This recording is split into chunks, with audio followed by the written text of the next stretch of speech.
નમસ્તે વિદ્યાર્થી મિત્રો, આજે આપણે synchronising panel for an alternator with grid practical જોવા જઈ રહ્યા છીએ.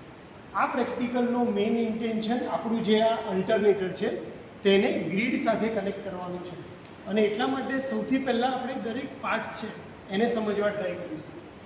અલ્ટરનેટર એટલે શું? તો કે અલ્ટરનેટરનું કામ એસી વોલ્ટેજ પ્રોડ્યુસ કરવાનું હોય. એ એસી વોલ્ટેજ ક્યારે પ્રોડ્યુસ કરશે? જ્યારે એના રોટરમાં આપણે એને ડીસી સપ્લાય આપીએ તો. બીજી વસ્તુ છે કે જનરેટર છે એટલે એને ફેરવવા માટે આપણે મિકેનિકલ ઇનપુટ આપવું પડશે. તો મિકેનિકલ ઇનપુટ આપવા માટે આપણે ડીસી શન્ટ મોટરનો યુઝ કરીએ છીએ. એટલે જ્યારે ડીસી શન્ટ મોટર ફરશે એની સાથે અલ્ટરનેટર ફરશે અને એના રોટરમાં જો ડીસી સપ્લાય આપણે આપીશું તો સ્ટેટરની અંદર એસી સપ્લાય પ્રોડ્યુસ કરીને આપણને આપશે, જેને આપણે કનેક્ટ કરવાના છે બસ બાર સાથે. સારું, એટલે આપણે આ ડીસી જનરેટરને ફેરવવું પડે. તો ડીસી શન્ટ જનરેટરને ફેરવવા માટે તમને સ્ટાર્ટરની જરૂર પડે. તો આપણે 3 પોઈન્ટ સ્ટાર્ટરનો યુઝ કરીએ છીએ. આપણી આ જે ડીસી મોટર છે એના 4 ટર્મિનલ, શન્ટ મોટરના 4 ટર્મિનલ એટલે કે A, એફ અને ડબલ એફ, એ 4 ટર્મિનલ અહીંયા લાવ્યા છે. એમાંથી આપણે શન્ટ કનેક્શન બનાવ્યું છે એટલે કે એ અને ડબલ એફને સાથે કનેક્ટ કરી દીધું છે. આખું કનેક્શન કઈ રીતે આવે છે? તો પાછળથી જેવું આપણે ડીસી 7 નંબર લખેલી સ્વિચ ઓન કરીશું તો આ ડીસી સપ્લાય જે છે એ અહીંયા આવી જશે.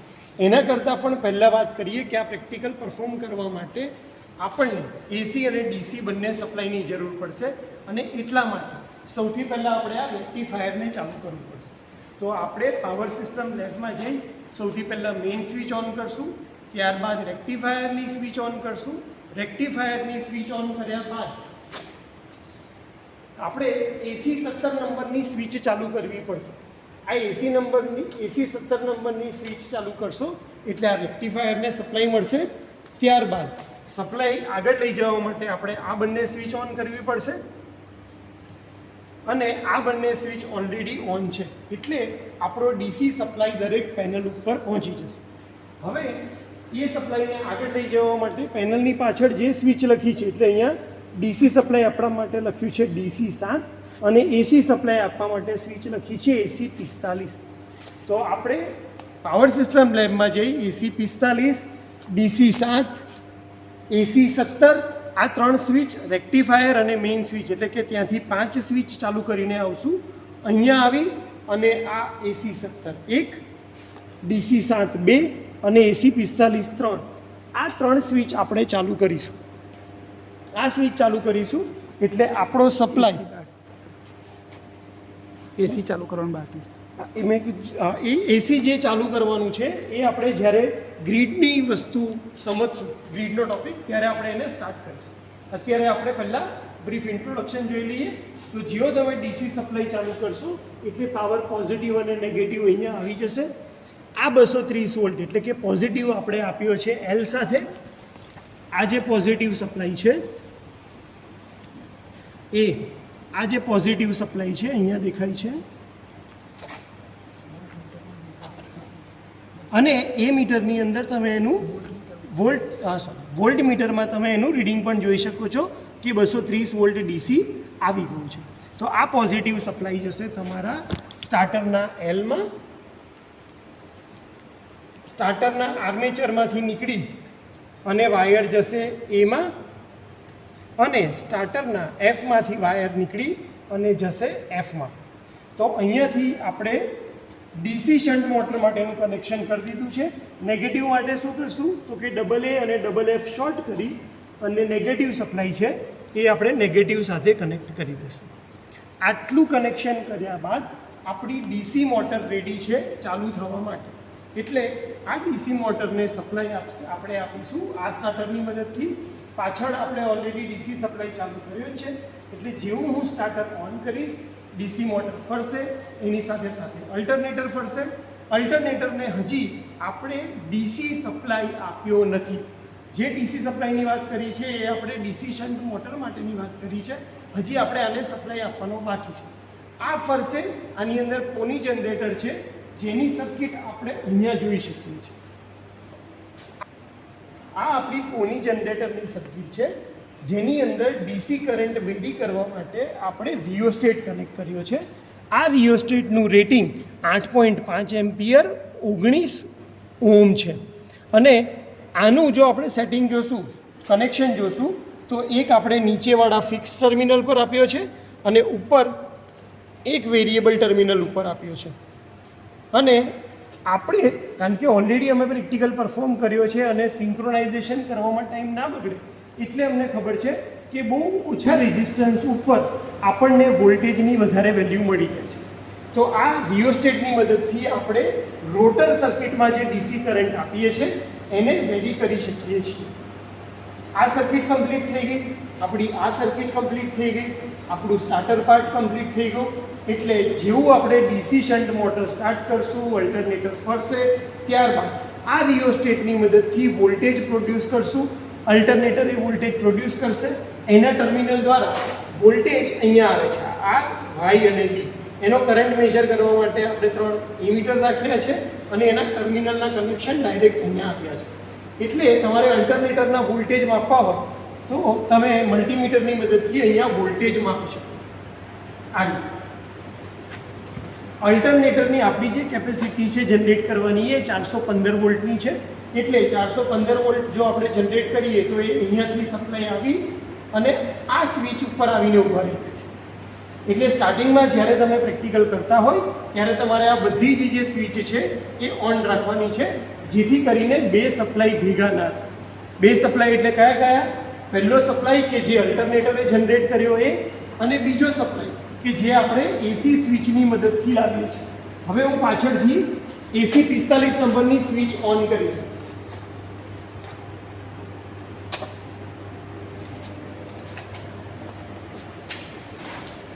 જેવી આપણે આ સ્વિચ ઓન કરી અને અહીંયાથી એમસીબી ઓન કરીશું એટલે આપણો જે સપ્લાય છે એ અહીંયા થઈ આ ફ્યુઝ થ્રુ થઈ અને આ લાઇનમાં આવી ગયો છે. તો અહીંયા હવે આપણી પાસે એક સપ્લાય ઓલરેડી પ્રેઝન્ટ છે. એની ફેઝ સિક્વન્સ ચેક કરવા માટે અહીંયા ફેઝ સિક્વન્સ ઇન્ડિકેટર છે. તો ઓલરેડી જો હું આને ગ્રીડ સાઈડ લઈ જઈશ, ગ્રીડ સાઈડ રાખીશ તો મને આ ફેઝ સિક્વન્સ જોવા મળશે. સેમ ફિક્સ ફેઝ સિક્વન્સ હું શેના માટે ચેક કરીશ? અલ્ટરનેટર માટે. કારણ કે જ્યારે પણ આપણે સિંક્રોનિઝમ કરવું હોય તો 3 કન્ડિશન ખાસ હોવી જોઈએ. પહેલું, બંને સાઈડના વોલ્ટેજ બરાબર હોવા જોઈએ. એટલે કે ગ્રીડના વોલ્ટેજ 415 હોય તો અલ્ટરનેટરના વોલ્ટેજ પણ આપણે કેટલા રાખશું? 415. બીજી કન્ડિશન છે કે બંનેની ફેઝ સિક્વન્સ સેમ હોવી જોઈએ. એટલે કે જો અલ્ટરનેટર આર, વાય અને બી હોય તો ગ્રીડનો જે સપ્લાય છે એ પણ આર, વાય અને બી જ હોવો જોઈએ. તો એ ફેઝ સિક્વન્સ આપણે આ ફેઝ સિક્વન્સ ઇન્ડિકેટરની મદદથી ચેક કરશું. પહેલી વાર આપણે ગ્રીડ માટે ચેક કરશું અને જ્યારે અલ્ટરનેટર ચાલુ કરશું ત્યારે આપણે આ સિલેક્ટિવ સ્વિચની મદદથી અલ્ટરનેટરનું ફેઝ સિક્વન્સ ચેક કરી લઈશું. અત્યારે હું એને ઓફ મોડ ઉપર રાખું છું. સારું, હવે તમારો ગ્રીડનો વોલ્ટેજ અહીંયા અવેલેબલ છે. અહીંયા મારે અલ્ટરનેટરને સ્ટાર્ટ કરવાનું છે. જ્યારે હું આ સ્વિચ અહીંયાથી આમ પ્રેસ કરીશ તો શું થશે? પાવર અહીંયાથી આગળ જશે. અલ્ટરનેટરનો પાવર અહીંયા આવીને પડ્યો છે, ગ્રીડનો પાવર અહીંયા સુધી આવીને પડ્યો છે. બંનેને મારે સિંક્રોનાઇઝ કરવો હોય તો મેં 3 કન્ડિશન કીધી. વોલ્ટેજ, તો બંને સાઈડના વોલ્ટેજ હું બરાબર રાખીશ. બીજી કન્ડિશન, બંનેના ફેઝ સિક્વન્સ બરાબર રાખીશ. અને ત્રીજી કન્ડિશન કે બંનેની સ્પીડ, મિકેનિકલ ટર્મમાં કહીએ તો સ્પીડ, ઇલેક્ટ્રિકલમાં કહીએ તો બંનેની ફ્રીક્વન્સી સેમ હોવી જોઈએ. ગ્રીડ આપણને ખબર જ છે કે આપણી ગ્રીડ 50 હર્ટ્ઝ ઉપર કામ કરે છે. તો હું અલ્ટરનેટરને 50 હર્ટ્ઝ ઉપર લાવવા ટ્રાય કરીશ. તો 50 હર્ટ્ઝ ઉપર આવે છે કે નહીં મને ક્યાંથી ખબર પડશે? તો એના માટે મેં ફ્રીક્વન્સી મીટર રાખ્યું છે. ફ્રીક્વન્સી મીટરનું કનેક્શન અહીંયા આપણે ડબલ થ્રો સ્વિચ સાથે રાખ્યું છે. જો હું આ બાજુ આ સ્વિચ થ્રો કરીશ તો મને અલ્ટરનેટરના વોલ્ટેજ કેટલા છે એ જોવા મળશે અને અલ્ટરનેટરની ફ્રીક્વન્સી કેટલી છે એ જોવા મળશે.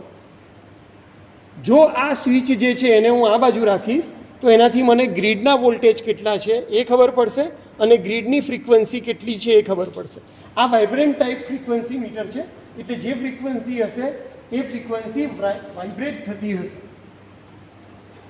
હવે આપણે શું કરીશું તો કે ડીસી સપ્લાયની મદદથી ડીસી શન્ટ મોટર ચાલુ કરશું અને બંને સાઈડ આ કન્ડિશન ચેક કરવા ટ્રાય કરશું.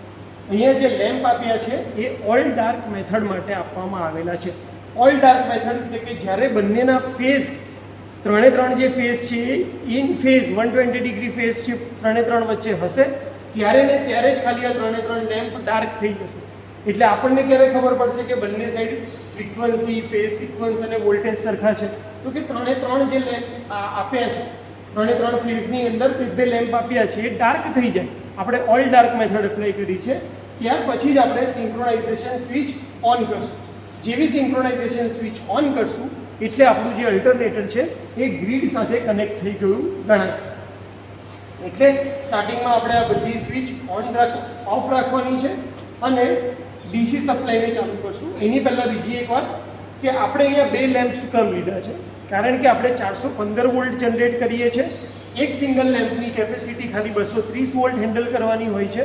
એટલા માટે આપણે બે લેમ્પ સિરીઝમાં કનેક્ટ કર્યા છે જેથી કરીને બંને વોલ્ટ ભેગા થઈ અને 415 વોલ્ટને હેન્ડલ કરી શકે. તો હવે આપણે સ્ટાર્ટ કરશું સ્ટાર્ટરની મદદથી.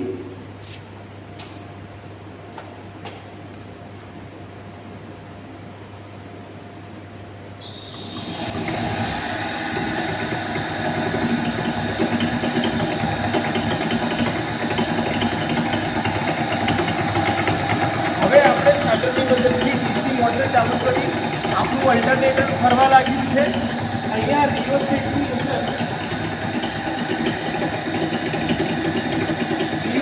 અંદર ઓલરેડી આપણો ફિલ્ડ કરંટ જઈ રહ્યો છે એટલા માટે આપણે વોલ્ટેજ ચેક કરી લઈશું. તો આપણા અલ્ટરનેટરના જે વોલ્ટેજ આવે છે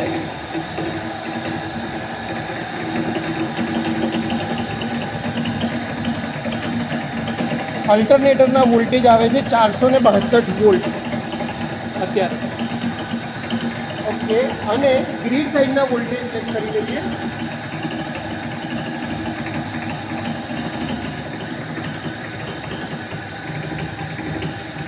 તો ગ્રીડ સાઈડના વોલ્ટેજ આવે છે અત્યારે 416. એનો મતલબ આપણે આપણા જે અલ્ટરનેટરના વોલ્ટેજ છે એને ઘટાડવા પડશે. પાવર સપ્લાય આગળ લઈ જવા માટે ઓન કરી દઉં.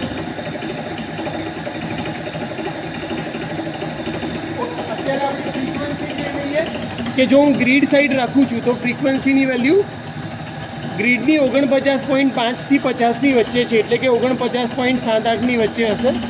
અને આપણું જે અલ્ટરનેટર છે એની ફ્રીક્વન્સી પણ ઓલમોસ્ટ સેમ છે. હવે ખાલી આપણું ફેઝ સિક્વન્સ પ્રોપર નથી. ફેઝ સિક્વન્સ સેટ કરવા માટે આપણે પ્રાઇમ મૂવરની મદદથી વોલ્ટેજ ઘટાડીશું.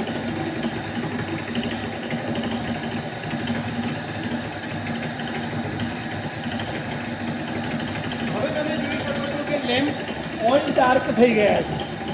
બધા લેમ્પ ડાર્ક થઈ ગયા છે. તો હું સિંક્રોનાઇઝેશન સ્વિચ જે છે એને ઓન કરીશ. અહીંયાથી હવે હું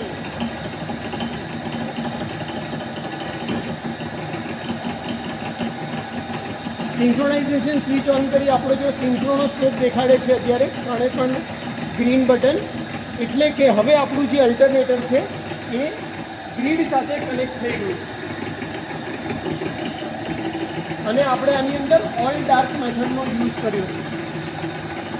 જ્યારે પણ તમારે હવે અત્યારે આ અલ્ટરનેટર તમારી ગ્રીડને પાવર સપ્લાય કરી રહ્યું છે. તો આ રીતે આપણે સિંક્રોનાઇઝિંગ પેનલ ફોર અલ્ટરનેટર ગ્રીડનો પ્રેક્ટિકલ પરફોર્મ કરી શકીએ. જ્યારે પણ પ્રેક્ટિકલ બંધ કરવામાં હોય ત્યારે પણ આપણે સેમ સિક્વન્સ ફોલો કરશું કે સૌથી પહેલાં આપણે સિંક્રોનાઇઝેશન સ્વિચ ઓફ કરીશું. ત્યારબાદ અલ્ટરનેટરને ઉપાડીશું અને ત્યારબાદ ડીસીનો સપ્લાય આપણે બંધ કરીશું.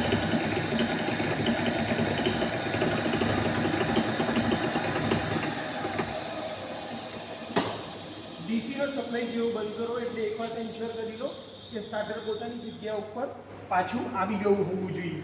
અને પછી હું એસીની મેઇન સ્વિચ બંધ કરીશ. અહીંયાની મેઇન સ્વિચ બંધ કરી દઈશ. પ્રેક્ટિકલ કરવામાં સરળતા પડે એટલા માટે એક વાત હું ખાસ કહી દઉં કે ફિલ્ડ કરંટ જે છે એનું જે તમારું સેટિંગ છે તમારે બહુ ઓછો રેઝિસ્ટન્સની જરૂર પડશે, પણ કરંટની વેલ્યુ વધારે હોવાથી તમારે આ 8.5 અને 19 ઓમવાળો જ રિયોસ્ટેટ લેવાનો પોની જનરેટર માટે. અને જે સિંક્રોનાઇઝેશન આપણે કરીએ છીએ ડીસી શન્ટ સ્ટાર્ટરની સિરીઝમાં આપણે જે રિયોસ્ટેટ રાખ્યો છે એની જે વેલ્યુ છે એ પણ 8 ઓમ અને 20 એમ્પિયર છે. 8 ઓમ 20 એમ્પિયર. તો તમારે સિંક્રોનાઇઝેશનની કન્ડિશન એટલે કે ઓલ ડાર્ક લાવવા માટે ખાલી ને ખાલી આ જે પ્રાઇમ મૂવર તરીકે યુઝ કર્યું છે આપણે રિયોસ્ટેટ એનો જ યુઝ કરવાનો છે. એની મદદથી જ ઓલ ડાર્કમાં થઈ જશે. તમારે એના માટે આ પોની જનરેટરને સેટ કરવાની જરૂર નથી. પોની જનરેટરમાં જે રિયોસ્ટેટ આપણે યુઝ કર્યો છે આ રિયોસ્ટેટનો યુઝ ખાલી ને ખાલી વોલ્ટેજ જનરેટ કરવા માટે છે. એટલે એક વખત પ્રોપર વોલ્ટેજ જનરેટ થઈ ગયા, તમે ગ્રીડના વોલ્ટેજ માપ્યા, આના વોલ્ટેજ જેટલા વોલ્ટેજ થઈ ગયા પછી ઓલ ડાર્ક મેથડમાં જવા માટે આપણે ખાલી આ જ રિયોસ્ટેટ યુઝ કરવાનું છે. આ રિયોસ્ટેટનું તમે સેટિંગ કરશો એટલે લગભગ આ પોઈન્ટની આજુબાજુ તમને ઓલ ડાર્ક પોઝિશન મળી જશે. હવે સોલર પેનલ બધી જગ્યાએ લાગી ગઈ છે એટલે ઘણીવાર આ ઇસ્યુ આવે છે કે આપણે ધીરે ધીરે વોલ્ટેજ સેટ કરીએ અને ઓલ ડાર્ક મેથડ કરીએ પણ સિસ્ટમમાં સોલારને લીધે ચેન્જ થવાથી વોલ્ટેજ સડનલી ચેન્જ થઈ જાય છે અને એટલા માટે ઘણીવાર તમને ઓલ ડાર્ક મેથડ ના મળે. તો તમારે પાછા આ જ રિયોસ્ટેટની અંદર વેરિએશન કરી વોલ્ટેજ વધારી અને તમે ઓલ ડાર્ક મેથડ લાવી શકશો. ઓલ ડાર્ક થઈ જાય પછી જ સિંક્રોનાઇઝેશન સ્વિચ ઓન કરવાની, અધરવાઇઝ ફ્યુઝની અંદર સ્પાર્ક થઈ શકે છે અથવા રોટરની અંદર વાઇબ્રેશનની અંદર બહુ વાઇબ્રેશન થઈ શકે છે. એટલા માટે જ્યાં સુધી ઓલ ડાર્ક ના થાય ત્યાં સુધી સિંક્રોનાઇઝેશનની સ્વિચ ઓન કરવી નહીં. ઓફ કરતી વખતે પણ પહેલાં સિંક્રોનાઇઝેશનની સ્વિચ ઓફ કરો, અલ્ટરનેટરને બસબારમાંથી છૂટું પાડી દો આ સ્વિચ દ્વારા, પછી ડીસીની સપ્લાય બંધ કરો અને પછી જ તમે એસી સપ્લાય બંધ કરજો. આ રીતે આપણે આ પ્રેક્ટિકલ પરફોર્મ કરી શકીએ છીએ. આટલી વાર ધ્યાનથી સાંભળવા માટે થેન્ક યુ સો મચ. એક કનેક્શન ખાસ છે જે હંમેશા તમારે યાદ રાખવાનું છે એ છે આ વોલ્ટ મીટરની ઉપરનું કનેક્શન જે અહીંયા એફ અને આ જે પોઈન્ટ લખ્યો છે. જ્યાં સુધી આ પોઈન્ટ શોર્ટ નહીં હોય ત્યાં સુધી તમારું પોની જનરેટરનો જે કરંટ છે એ રોટર સર્કિટમાં નહીં જાય અલ્ટરનેટરની અને વોલ્ટેજ પ્રોડ્યુસ થશે નહીં. એટલા માટે જ્યારે પણ કોઈ રિનોવેશન કરો અથવા આ પેનલ હવે એની કન્ડિશન થોડીક ખરાબ છે તો નેક્સ્ટ યર અથવા એના પછીના વર્ષે કોઈ પ્રોજેક્ટની અંદર આ પેનલ બદલવા માંગે ત્યારે આ કનેક્શનનું ખાસ ધ્યાન રાખે કે આ બંને ટર્મિનલ શોર્ટ હોવા જોઈએ, કારણ કે એ પોની જનરેટરની આખી સર્કિટને અંદરથી કમ્પ્લીટ કરે છે અને એટલા માટે આ ટર્મિનલ શોર્ટ નહીં હોય તો તમારો પ્રેક્ટિકલ પરફોર્મ થશે નહીં, અલ્ટરનેટર વોલ્ટેજ પ્રોડ્યુસ કરી શકશે નહીં. તો આ વાતનું ખાસ ધ્યાન રાખો.